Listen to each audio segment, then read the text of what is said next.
মানেই পিকনিক, আর পিকনিক মানেই গ্রামীণ হাওড়ার উদয়নারায়ণপুর বকপোতা বীচ সংলগ্ন নদী পার। যত দিন গড়াচ্ছে ততই এখানে পিকনিক করতে আসা মানুষের সংখ্যা বৃদ্ধি পাচ্ছে।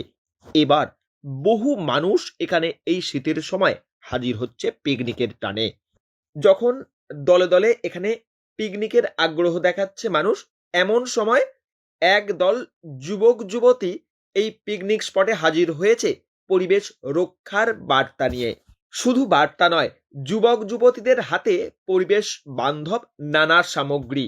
যুবক যুবতীদের কথায় অনুষ্ঠান, উৎসব, পিকনিক হোক পরিবেশ রক্ষার, সমস্ত রকম দূষণ বন্ধ হোক।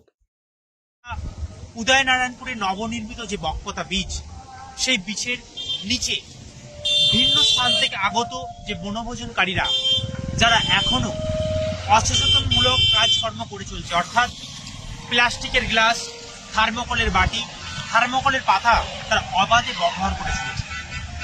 আমাদের বার্তা, আমাদের সচেতনতা শিবির সেখানেই। দামোদর